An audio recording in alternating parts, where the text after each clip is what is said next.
Allez hop, on embarque. Dépêche-toi, nous n'avons pas beaucoup de temps. Nous allons faire un voyage cosmique pour trouver la plus grande étoile de l'univers. La première étoile que nous croisons est notre propre Soleil. Il est loin d'être la plus grande, mais il est tout de même massif. On pourrait y faire entrer 1 million de terres. Cela signifie que si tu considères le Soleil comme un ballon de basket, la Terre aurait la moitié de la taille d'une gomme à crayon.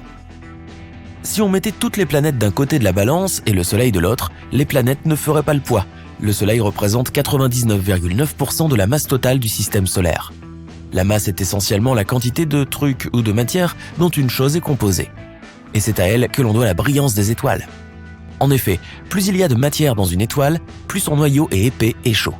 Cela déclenche une chaîne de réactions chimiques. Les atomes d'hydrogène s'écrasent les uns contre les autres pour former de l'hélium, libérant ainsi une quantité incroyable d'énergie. C'est ce qui donne à l'étoile sa lumière et sa chaleur. Par conséquent, les grandes étoiles sont aussi des étoiles plus brillantes. Toutefois, avec toutes ces réactions, la durée de vie d'une étoile finit par diminuer. Lorsqu'elle commence à manquer de carburant, l'étoile entre dans la phase géante. Elle se dilate et devient rouge. Cela nous ramène à la tâche qui nous attend. La plus grosse étoile que nous trouverons sera probablement en fin de vie.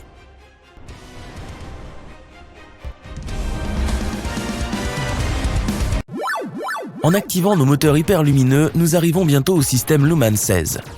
Ici, nous trouvons l'une des plus petites étoiles qui existent, une naine brune. Petite signifie ici à peu près la taille de Jupiter tout de même. Mais elles sont petites pour des étoiles. Les naines brunes sont aussi appelées étoiles ratées, parce qu'elles ne disposent pas d'une masse suffisante pour expérimenter ces réactions chimiques. Cela signifie qu'elles ne sont pas aussi brillantes, bien que super denses. Toute la matière qu'elles contiennent est si compacte qu'elles pèsent 80 fois plus que Jupiter, même si elles ont la même taille. Et si tu penses que c'est tout de même pas mal du tout, il te suffit de regarder une naine blanche, encore plus dense. Celle-ci est Sirius B. Elle a aussi la taille de Jupiter, mais elle pèse autant que le Soleil. Elle émet une faible lumière blanche. Lorsqu'elle n'aura plus de gaz, elle deviendra rouge et se refroidira. Maintenant, rapprochons-nous de sa voisine géante, Sirius A. On voit facilement cette étoile depuis la Terre sans avoir besoin de télescope. Elle est 2 fois plus lourde et plus que 1,5 fois plus large que notre Soleil. C'est l'étoile la plus brillante de notre ciel nocturne. Nous volons maintenant à 550 années-lumière de la Terre vers la constellation de Cassiopée. Il y a presque 100 ans, une explosion cosmique s'est produite à cet endroit. Elle a dilaté l'atmosphère de l'étoile Gamma Cassiopée et certains gaz ont été projetés dans l'espace. Après cela, elle est devenue l'étoile la plus brillante de la constellation. Elle est 10 fois plus vaste que notre Soleil. Passons maintenant à la célèbre étoile polaire. Curieusement, différentes étoiles ont porté ce titre au fil des ans, et d'autres le porteront dans le futur. C'est parce que l'étoile polaire de la Terre change tous les 26 000 ans. Imagine notre planète comme une toupie. Le pôle Nord se déplace en décrivant un petit cercle qui pointe différentes étoiles vers le vrai Nord. L'étoile actuelle est une supergéante qui est 37 fois plus vaste et 5 fois plus lourde que notre Soleil. Elle est facile à trouver dans le ciel nocturne. Elle est au bout du manche de la Petite Ourse. Prépare-toi tout de suite, nous partons pour l'œil du cyclone, le centre de notre galaxie, la Voie lactée.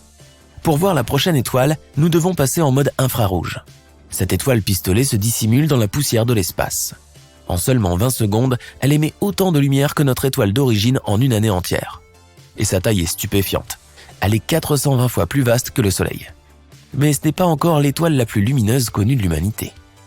Il s'agit d'une supergéante bleue dans la constellation du Triangle. Je te présente B416. Elle est presque 10 millions de fois plus lumineuse que le Soleil. Mais plus une étoile est brillante, plus elle épuise rapidement tout son carburant et plus sa durée de vie est ainsi réduite. Comparée à une naine rouge qui brille à peine et brûle son combustible beaucoup plus lentement, sa vie sera des centaines de milliers de fois plus courte. À 3400 années-lumière de la Terre se trouve l'un des corps célestes les plus rares de l'univers. Il s'agit d'une hypergéante jaune appelée Rho Cassiopée. Parmi les innombrables étoiles de notre galaxie, il n'y en a que quelques dizaines comme celle-ci. Et même si cette étoile est extrêmement éloignée de notre planète, on peut la voir dans le ciel sans avoir besoin d'un télescope. En effet, elle est 300 000 fois plus lumineuse que notre Soleil. C'est aussi parce qu'elle est 900 fois plus vaste que notre étoile d'origine. Et sa couleur nous indique que ses réserves de carburant dureront longtemps. Quand Rho Cassiopée commencera à devenir rouge et à se développer, elle sera l'une des plus grandes étoiles de l'univers tout entier. Passons maintenant à la constellation d'Orion. L'étoile dans notre ligne de mire. Betelgeuse est l'une des plus grandes visibles à l'œil nu. Elle fait 700 fois la taille de notre Soleil. Si elle prenait la place de notre étoile, sa surface toucherait la ceinture d'astéroïdes. Elle se situe entre les orbites de Jupiter et de Mars. Elle engloutirait les 4 planètes intérieures, y compris la Terre. Mais cette étoile excite beaucoup les astronomes. Ils prédisent que Bételgeuse va exploser et donner un spectacle céleste fantastique dans les 10 000 prochaines années. Ce sera le plus grand événement astronomique de tous les temps car nous pourrons observer une supernova à une distance proche mais suffisamment sûre. L'étoile qui explosera brillera comme une demi-lune. Elle sera visible dans le ciel de jour pendant 1 an et dans celui de nuit pendant plusieurs autres années. Maintenant, nous nous aventurons vers des étoiles qui dépassent la largeur du Soleil de 1000 fois. Mousse Fei est une hypergéante qui s'enorgueillit du titre de l'étoile la plus rouge connue. Sa couleur nous indique que la jauge de carburant se rapproche de plus en plus du vide. Mais elle est encore si grande qu'elle pourrait contenir 1 milliard de soleils. Et à cause de sa masse, cette étoile finira par devenir une supernova ou même un trou noir. Partons maintenant pour un voyage de près de 4000 années-lumière de chez nous. La voici, une supergéante rouge appelée VY Canis Majoris. C'est l'une des plus grandes et des plus brillantes étoiles de la Voie lactée. Elle pourrait contenir 3 milliards de soleils. Et même si elle est tellement énorme, cette chose est étonnamment légère, seulement 17 fois le poids du Soleil. Dans le contexte des corps célestes, on pourrait appeler cette étoile un ballon gonflé. Au cours des 100 000 prochaines années, VY Canis Majoris explosera en une hypernova. Les radiations gamma détruiront toute vie dans la partie locale de l'univers. Mais cette étoile est si éloignée de notre système solaire qu'elle ne nous causerait aucun dommage. Si nous placions MY Cephei au centre de notre système solaire, elle se gonflerait jusqu'à l'orbite de Saturne. Pour te rappeler à quel point Saturne est loin, dis-toi qu'il faut 8 minutes à la lumière du Soleil pour atteindre la Terre. Mais pour arriver à Saturne, il faut bien plus d'1 heure. Comparé à cette étoile massive, le Soleil n'est qu'un grain de sable. C'est l'une des étoiles les plus lumineuses et les plus rouges de notre univers. Plus l'étoile est grande et rouge, plus elle est proche de sa fin. Nous n'avons donc pas seulement affaire à un titan de l'univers, mais aussi à l'un des plus anciens corps célestes qui existent. La deuxième plus grande étoile de l'univers est UY Scuti. Elle fait environ 2,4 milliards de kilomètres de large, soit 16 fois la distance entre la Terre et le Soleil. C'est une étoile à pulsation variable. Sa luminosité change environ tous les 2 ans. UY Scuti détient le record de combustion de carburant par an. Les scientifiques s'attendent à ce qu'elle revienne à des températures plus élevées comme une géante jaune. Notre voyage touche à sa fin. Devant nous, nous voyons Stephenson 2-18. Il faut 20 000 ans pour que la lumière de cette étoile atteigne la Terre. Il est difficile de ne pas voir cette supergéante rouge sur notre minuscule planète. Elle est 2150 fois plus vaste que notre Soleil. Il nous faudrait 10 milliards de soleils pour la remplir. À titre de comparaison, une plage moyenne ne contient qu'environ 5 milliards de grains de sable. À quoi ressemblerait la Terre si elle avait vu le jour dans un autre système stellaire? J'ai fait quelques recherches pour toi afin de le savoir. Et ce que j'ai découvert s'est révélé étonnamment positif. Des tropiques chauds, des vents forts et des libellules géantes. Mais bon, je vais tout expliquer depuis le début. Entre 1995 et aujourd'hui, la NASA a découvert plus de 4100 planètes situées en dehors du système solaire. Malheureusement, la plupart d'entre elles sont soit des boules de glace comme Neptune, soit des géantes gazeuses comme Jupiter. Mais il y a quand même pas moins de 161 planètes semblables à notre Terre. Et l'une d'entre elles est très proche de nous, dans la constellation du Centaure. Il y a 3 étoiles dans cette constellation. Les 2 premières s'appellent Alpha Centauri A et Alpha Centauri B. Si tu vis dans l'hémisphère sud, tu les as probablement vues. Elles sont très brillantes. À cause de cela, on dirait qu'il ne s'agit que d'une seule grosse étoile. Elles tournent l'une autour de l'autre très lentement. Et puis, il y a une 3e étoile, pas très loin d'elle. Une minuscule naine rouge, Proxima Centauri. Elle a reçu son nom en raison de sa proximité avec notre Soleil. Cette étoile est la plus intéressante, alors parlons-en davantage. Proxima Centauri se trouve à seulement 4,5 années-lumière de nous. Une année-lumière correspond à environ 9600 milliards de kilomètres. Ouais, si nous essayons de nous y rendre, notre voyage en navette spatiale nous prendrait un peu plus de 165 000 ans. Tu crois que c'est beaucoup? À l'échelle de l'univers, c'est un peu comme si tu allais de ton canapé jusqu'à ton réfrigérateur. Proxima Centauri est beaucoup plus légère et beaucoup plus petite que le Soleil. Elle est aussi 2 fois plus froide que notre astre avec une température de 3000 Kelvin. C'est pourquoi nous ne pouvons pas la voir sans télescope. Mais la bonne nouvelle, c'est qu'elle brûlera pendant des milliers de milliards d'années. Et tu n'as pas à t'inquiéter, elle ne dévorera pas ses éventuels futurs voisins comme notre propre Soleil. Et oui, l'exoplanète que j'évoquais plus tôt est située juste à côté de Proxima Centauri. Cette planète s'appelle Proxima b. Oui, je sais, les scientifiques se sont surpassés le jour où ils ont inventé tous ces noms. J'espère que tu ne t'en mêleras pas les pinceaux. Elle est légèrement plus grande et plus massive que notre Terre. Et elle est située dans la zone habitable de Proxima Centauri. Cela signifie qu'il peut y avoir de l'eau et même des micro-organismes là-bas. Oui, il est possible qu'un jour nous y trouvions la vie. Mais pour l'instant, nous ne savons pas grand-chose de cette mystérieuse planète. C'est probablement une planète rocheuse, comme notre Terre, et elle doit donc avoir un paysage similaire. Mais ce n'est qu'une théorie. Qui sait quel genre de blingue l'univers est capable d'inventer ? Ce serait dommage de faire un voyage de 165 000 ans juste pour tomber sur un gros morceau de glace ou quelque chose du même genre. Heureusement, nous n'aurons probablement pas à attendre aussi longtemps. Nos plus grands savants sont en train de développer une technologie qui nous permettra de nous déplacer à une vitesse proche de celle de la lumière. S'ils réussissent, nous pourrons atteindre Proxima b en seulement 20 ans. Mais trêve de bavardage, cette vidéo ne porte pas sur Proxima b. Elle porte sur ce qui serait arrivé si la vie était apparue non pas dans notre système solaire, mais dans Alpha Centauri. Et si nous gravitions autour de Proxima Centauri, ou des deux autres étoiles ? Alors maintenant, imaginons que la Terre ait remplacé Proxima b. Je vais appeler cette nouvelle planète la Nouvelle Terre. On dirait que moi non plus je ne suis pas super doué pour les noms. Tout d'abord, parlons de l'orbite. Cette nouvelle Terre doit être environ 25 fois plus proche de son étoile que Proxima b ne l'est. Sinon, il va y faire un froid inimaginable. Déplaçons donc la planète un peu plus près. Parfait. Une journée dure toujours 24 heures, mais notre période orbitale est très élevée. Proxima b tourne autour de son étoile en 11 jours. Mais nous y arriverons en seulement 8 jours. Tu pourras fêter ton anniversaire toutes les semaines. Super, mais attends, il y a un petit problème. Tu vois, Proxima Centauri est une étoile éruptive. Cela signifie que, parfois, sans prévenir, elle projette des vents stellaires. Ces vents transportent tout un tas de particules ionisées, qui se déposent ensuite sur les planètes. Oui, notre Soleil lui aussi fait ça. Mais Proxima Centauri nous bombarde avec une puissance 2000 fois supérieure. Les niveaux de radiation sont donc hors normes, c'est le moins que l'on puisse dire. Mais ne t'inquiète pas, tout va bien. Tout ce dont nous avons besoin, ce sont de champs magnétiques incroyablement robustes. Ils nous permettront d'avoir une atmosphère très épaisse et de nous protéger des coups de colère de Proxima Centauri. Mais maintenant, il va faire très chaud. Ou pas.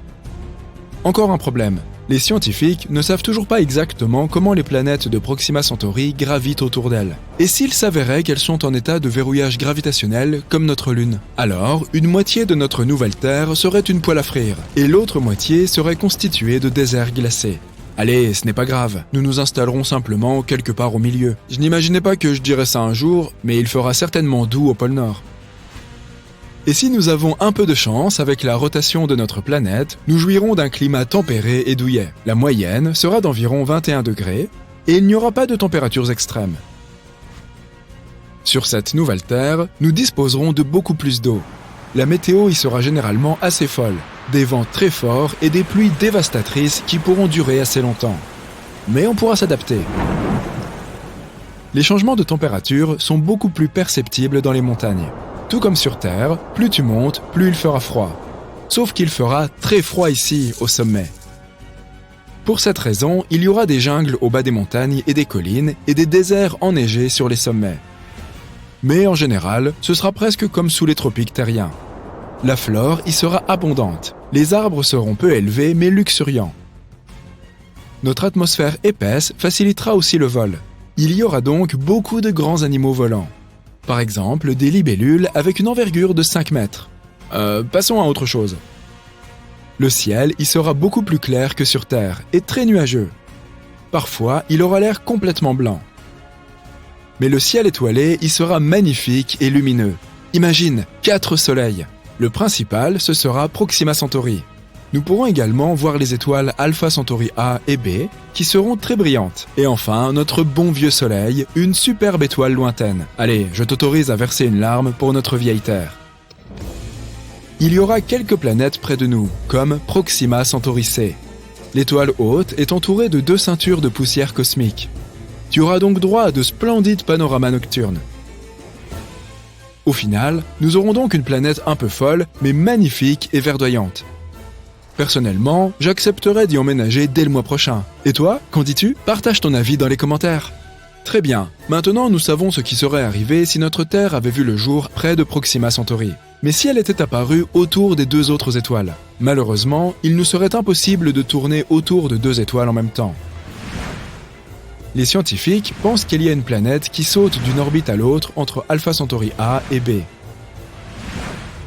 Mais elle est probablement très froide.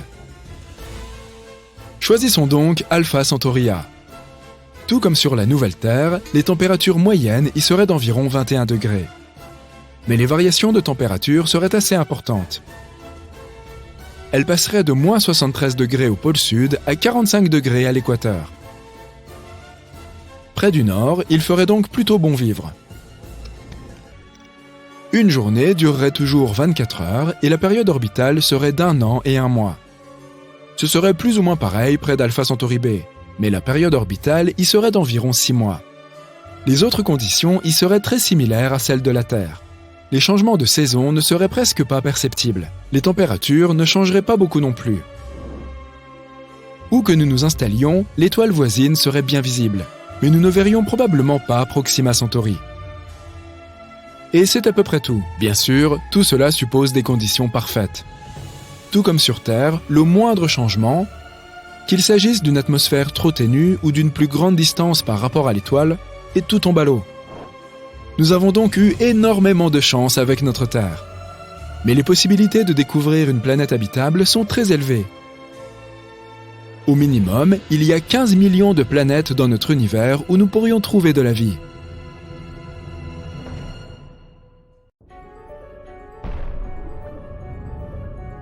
Cela fait plus de 400 ans qu'il n'y a pas eu de supernova dans la Voie lactée. Nous avons donc beaucoup de retard. Voici donc les étoiles les plus susceptibles de faire boum si ce n'est déjà fait. En tête de liste, l'étoile Eta Carinae de l'hémisphère sud. Les lettres grecques précédant le nom d'une constellation indiquent le niveau de brillance d'une étoile dans cette dernière. En 1677, Sir Edmund Halley a enregistré Eta Carinae comme la 7e étoile la plus brillante de la constellation du Carène. Eta étant la 7e lettre de l'alphabet grec. Elle n'était peut-être pas si brillante pour Sir Edmund et ses contemporains au XVIIe siècle, mais les études modernes estiment qu'elle est 5 millions de fois plus lumineuse que notre Soleil. La luminosité est un terme technique utilisé par les astronomes. Il ne signifie pas seulement brillance, mais fait référence à l'énergie totale libérée à toutes les fréquences. Et Eta Carinae libère 5 millions de fois plus d'énergie que le Soleil. Véritable gros morceau de notre Voie lactée, Eta Carinae est 100 fois plus massive et 240 fois plus grande que notre Soleil nain jaune et blanc. De toute évidence, Eta Carinae est assez éloignée, environ 7500 années-lumière.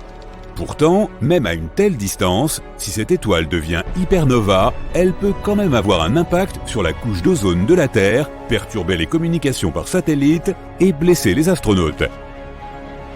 159 ans après l'observation de Halley, Eta Carinae a connu une explosion de type nova. Elle est passée de l'état d'étoile de faible luminosité à celui de la 2e étoile la plus brillante visible depuis la Terre. Mais seulement pendant 27 ans. De 1836 à 1863, Eta Carinae était la 2e étoile la plus brillante visible de chez nous après Sirius, l'étoile du chien, qui n'est qu'à 8 années-lumière. Depuis 1863, à part quelques poussées, Eta Carinae est revenue à sa luminosité d'origine, soit une magnitude de 4,5. Les astronomes pourraient nous présenter des excuses pour la nomenclature de la magnitude des étoiles. Plus une étoile, une planète ou une lune est brillante, plus sa magnitude est faible. Ainsi, les étoiles qui sont plus brillantes que la magnitude 1 sont soit de magnitude 0, soit de magnitude négative. La pleine lune, par exemple, a une magnitude de -13. Une étoile de magnitude 4,5, comme Eta Carinae, est assez peu visible depuis la Terre, mais tu la verrais clairement dans un ciel nocturne sans pollution lumineuse si tu vivais au sud de la latitude du Caire. 30 degrés de latitude nord est le point le plus au nord d'où l'on peut observer cette étoile. Mais Eta Carinae est actuellement en train de faire quelque chose. Elle brille de nouveau, et elle est même plus brillante qu'elle ne l'a jamais été depuis 1864. C'est une situation complexe. Eta Carinae est en réalité constituée de 2 étoiles, Eta Carinae A et Eta Carinae B. Il y a une 3e étoile à proximité qui interagit également avec la dynamique de cette étoile double. Logiquement, elle s'appelle Eta Carinae C. Formée de 2 globes de gaz hypermassifs qui se dilatent à 20 millions de km/h, Eta Carinae est sans aucun doute l'une des étoiles les plus étranges que tu puisses voir. Rappelle-toi qu'elle se situe à 7500 années-lumière de nous. Si quelque chose lui arrivait au cours des 7500 dernières années, comme une hypernova, nous ne le saurions même pas, car aucun des rayonnements électromagnétiques d'Eta Carinae ne serait encore parvenu jusqu'à nous. Les astronomes surveillent de près Eta Carinae, car elle pourrait devenir une hypernova à tout moment, ou peut-être l'a-t-elle déjà fait il y a 5000 ans. Dans ce cas, nous n'aurions plus qu'à attendre 2500 ans pour le découvrir. Parmi une liste de plus de 30 étoiles susceptibles de devenir des supernovas, Rho Cassiopeiae est le choix de nombreux astronomes. Rho étant la 17e lettre de l'alphabet grec, cela signifie que Rho Cassiopeiae est l'étoile ayant la 17e magnitude la plus brillante de la constellation de Cassiopée. Pourtant, c'est l'une des 7 seules étoiles hypergéantes jaunes connues dans la Voie lactée. Encore un gros morceau. Pour être visible à une magnitude de 4,5 à environ 10 000 années-lumière, ce doit être une très grosse étoile, une hypergéante. Placée là où se trouve le Soleil, elle engloberait l'orbite de Mars. Mais elle est encore jaune. Si elle était rouge, cela indiquerait une température de surface plus froide. Donc, aussi énorme soit-elle, Rho Cassiopeiae est toujours aussi chaude que notre Soleil, voire un peu plus. Cela ne peut signifier que 2 choses. 1. Au plus profond de son noyau, Rho Cass fusionne des atomes bien plus lourds que l'hydrogène ou l'hélium. Et 2. Elle produit beaucoup plus d'énergie qu'une étoile géante rouge. En 2000, Rho Cassiopeiae a fait une éruption massive. Elle s'est illuminée en éjectant 10 000 fois la masse de la Terre dans l'espace à 4 fois la vitesse du son. Les astronomes ont détecté la signature d'oxyde de titane dans cette éruption. Cela signifie que Rho Cassiopeiae est beaucoup plus proche qu'on ne pensait d'une supernova, voire d'une hypernova. Le fer se situe juste quelques échelons au-dessus du titane dans le tableau périodique des éléments. Quand le fer se forme, la fusion s'arrête et une étoile s'effondre. Rho Cassiopeiae en est donc proche, ou plutôt en était proche, car l'éruption observée en l'an 2000 s'est réellement produite 10 000 ans auparavant. De nombreux astronomes pensent que Rho Cassiopeiae est déjà devenue une hypernova, a formé un trou noir et n'existe même plus. De son côté, Bételgeuse a attiré l'attention sur elle il n'y a pas si longtemps. Elle s'est considérablement affaiblie et n'est plus qu'à 37% de sa luminosité habituelle. Se prépare-t-elle à devenir une supernova ? Bételgeuse est de loin l'étoile la plus brillante de tout le ciel, en lumière infrarouge. Ce détail est important car il est lié au statut de Bételgeuse en tant que candidate à la supernova. Mais nous le verrons bientôt. Bételgeuse est également nommée Alpha Orionis, encore une désignation en lettres grecques. Nous devrions donc en conclure que Bételgeuse est l'étoile la plus brillante d'Orion, non ? Faux, c'est la 2e étoile la plus brillante de sa constellation. C'est Rigel, ou Beta Orionis, l'étoile la plus brillante d'Orion. Ceci est dû au fait que Bételgeuse est classée comme une étoile variable semi-régulière. Son cycle de pulsation d'environ 400 jours modifie sa luminosité d'environ une magnitude complète, la faisant passer de bien plus brillante qu'une étoile de magnitude 1 à proche d'une étoile de magnitude 2. Mais on n'a jamais observé une diminution de luminosité de Bételgeuse aussi rapide et radicale que récemment. De fin 2019 à mi-2020, Bételgeuse a traversé une période d'atténuation substantielle lors d'une éjection de masse. Les astronomes du monde entier ont sauté sur l'occasion et au cours de leurs investigations, ils ont trouvé de nouvelles données surprenantes sur Bételgeuse.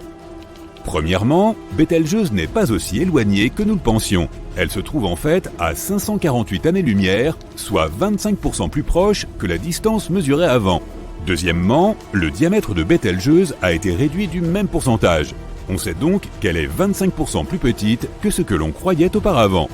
La cause de cette atténuation spectaculaire a également été déterminée. Bételgeuse a éjecté un nuage de gaz contenant du magnésium qui qui a bloqué une grande partie de la lumière provenant de l'étoile, la faisant apparaître beaucoup moins brillante qu'elle ne l'était réellement. Le magnésium n'est même pas à mi-chemin du fer sur le tableau périodique, ce qui signifie que Bételgeuse n'est pas aussi proche de la supernova qu'on le croyait auparavant. Lorsque du fer commence à se former dans une étoile, cela signifie qu'elle est sur le point de mettre un terme à ses réactions de fusion. L'étape suivante est l'implosion, et nous n'en sommes pas encore là avec Bételgeuse. Cette étoile émet la majeure partie de son énergie sous forme de lumière infrarouge, ce qui indique que son noyau brûle encore probablement de l'hélium, et non quelque chose qui augmenterait considérablement sa chaleur, comme le carbone par exemple. Bételgeuse deviendra donc une supernova, mais pas avant 100 000 ans. On peut donc le rayer de notre liste des supernovas pour le moment. Quant à la manière de prononcer correctement Bételgeuse, tu peux le faire comme bon te semble. Tu peux même dire Bételgeuse si tu en as envie. La supernova 1987A a pris les astronomes par surprise lorsqu'elle a illuminé le grand nuage de Magellan, situé à plus de 100 000 années-lumière de la Voie lactée. C'est alors que l'attention s'est portée sur une étoile similaire, beaucoup plus proche de la Terre, Rigel de la constellation d'Orion. Pourrait-elle nous surprendre en devenant soudainement une supernova ? Il existe un phénomène appelé le problème des supernovas. Il semble que les étoiles faisant plus de 17 fois la masse du Soleil ne se transforment pas toujours en supernova. Récemment, une géante rouge a tout simplement disparu sans passer par la case supernova. Ce phénomène s'était souvent produit dans des simulations informatiques de supernova, mais il a fini par se produire dans la vie réelle. Rigel fait 21 fois la masse du Soleil, donc deviendra-t-elle une supernova ou disparaîtra-t-elle simplement dans le trou noir qu'elle créera en son cœur ?